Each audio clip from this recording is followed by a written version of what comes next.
Welcome to Tripura Info News Update. A shocking incident took place on Tuesday afternoon in the Kavamura Munshi Bari area under Bishalgarh police station, where the house of Mosharraf Hussain, also known as Tuku, a left-wing political worker, was looted by miscreants. They allegedly stole 250,000 rupees in cash and 10 tolas of gold ornaments. Terming the incident a disgraceful chapter in Tripura's history, Tipper Mother Minority Cell Chairman Shah Alam, along with a delegation, visited the victim's residence today afternoon. They expressed strong resentment against the role of Bishalgarh police and alleged that the attack was possibly motivated by Mosharraf being from a minority community. The delegation condemned the incident and demanded the immediate arrest of the culprits. Mosharraf Hussain's wife, a school teacher, claimed that some of the attackers were her former students. She further alleged that the miscreants threatened her with rape if she did not open the gate, and attacked the house with weapons like rods and machetes. Listen to what Chairman Shah Alam said about the incident. আসসালামু আলাইকুম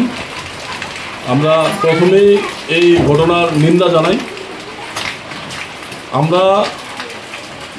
এখানে আসার পর দেখলাম যে ওনাদের বাড়িতে আপনার বসার মতো একটা আপনার কিছু নেই যে মানুষ বসবে ওদের দীর্ঘদিনের পরিশ্রমের ফল একটা বাড়ি এই বাড়িতে বিভিন্ন ধরনের আসবাব সামগ্রী আপনার কিনা হয়েছে ওদের একটা জীবনের সঞ্চয় আপনার কোনো একটা ঘরে ঢুকলে আপনি কোনো একটা জিনিস আপনি সঠিক পাবেন না আর আমরা বলবো যে আমরা ত্রিপুরাবাসী হিসাবে যে আমরা সিপিএম কংগ্রেস বিজেপি ত্রিপুরা মথা বা যে কোনো দল বলুন দলের ঊর্ধ্বে গিয়ে এখনও মানুষ হতে পারি নাই আমরা এই কালচার এই সংস্কৃতি আপনার এই ত্রিপুরাতে আর ওয়েস্ট বেঙ্গলে মাঝে মাঝে আমরা দেখতে পাই কিন্তু সবচেয়ে দুঃখের বিষয় হলো যে কোনো রাজনৈতিক দল কখনো এটাকে আপনার পারমিশন দেয় না এই নোংরামিগুলো করতে আর বিশেষ করে আমরা যাকে ভালোবাসি এই বিশালগড় এলাকার সুপরিচিত বিধায়ক সুশান্ত বাবুর বিধানসভায় এই ধরনের ঘটনা আমরা কল্পনাই করতে পারি না তো আমরা আর কি বলবো যে এখানে যে ঘটনাটা হয়েছে এটা সম্পূর্ণ একটা প্ল্যান মাফিক হয়েছে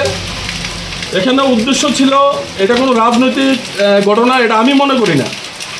কারণ কি আমরা কালকে সোশ্যাল মিডিয়াতে দেখতে পেলাম যে এখানে মনে হয় বিশালগড়ে কোনো পার্টির প্রোগ্রাম নিয়ে ওইখানে কোনো একটা ঝামেলা হয়েছিল সেই ঝামেলাতে আপনার ওইখানে গন্ডগোল চলছিল আমরা দেখছি তারপর আবার কিছুক্ষণ পরে দেখলাম এখানে একটা বাড়ি আক্রান্ত হয়েছে তাহলে যেখানে ঝামেলা হয়েছে এখানে যে তাদের পার্টির উচ্চ নেতৃত্বরা আছে যেরকম পার্থপ্রতিম মজুমদার ওই পার্টি অফিসের বাউন্ডারির সঙ্গেই তো ওনার বাড়ি তো ওনার বাড়িতে তো একটা ডিল করেনি ওইখান থেকে 1.5-2 কিলোমিটার দূর এই মুশাররফ হোসেনের বাড়িতেই কেন আক্রমণ হয়েছে বলুন Subscribe to Tripura Info and press the bell icon so that you never miss any latest updates and news on Tripura.